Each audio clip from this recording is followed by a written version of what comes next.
Hello there, welcome on board today's video. This video is about the electrical power-up on the Boeing 737 according to vFDB procedures. So let's get started. Here we are on the Boeing 737 on the cold and dark state with the aircraft having connected with the ground power, as you can see here. So first things first, we go to the overhead panel, put the battery switch on by putting the guard closed. Second thing to check is to make sure the standby power switch is guarded. That is to make sure the aircraft is going to be powered up in the correct automatic or the normal state rather than it being on the standby power. Then comes the alternate flap master switch. Make sure it's guarded. The reason being the alternate flap master switch on the Boeing 737, the alternate flaps on the Boeing 737 is powered electrically. So we don't really want the people to flick around with this when the aircraft is powered and when it's on the ground. So that's one of the reasons we need to make sure the alternate flap master switch is guarded. So that it will be in the off position and it won't move at all. Then comes the windshield wipers. Make sure it's off. The reason being we don't really want to operate the wipers on a dry windshield because it's going to cause scratches or damage to the windshield. Then next comes the electric hydraulic pumps. The electric hydraulic pumps must be off.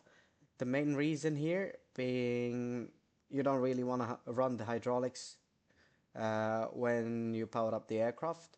And another reason being, let's say if somebody's working on the flaps or somewhere, like the mechanics, if you pressurize the hydraulics, there's a high chance that the flight controls may move.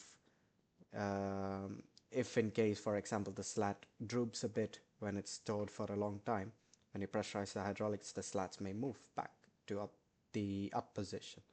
So this is one of the few reasons why we don't want the hydraulic pumps to be on. That is pretty much self-explanatory there. But anyways, next thing would be the landing gear indications. Make sure it's 3 greens there, 3 greens there, and the landing gear lever is down. Once all this is done, we can power on the aircraft by just flicking the switch in the on position. To verify that we have the correct power available, we can check here by flicking the switch to ground power for the AC source. You can see 115 volts, 400 hertz. That's exactly what we need to see. 400 hertz or plus or minus 25 if I'm not wrong, but anyways it's within the 400 range, so it's good. Likewise for the batteries, make sure it's around 28 volts plus or minus 5. I'm not again sure about the values exactly, but should be around 28 volts or higher, and this is pretty much good, what we are expecting. So that's it, we have electrically powered up the aircraft. The next video is going to be about the preliminary pre-flight, which will soon follow. That being said, that's it for today. Have a nice one.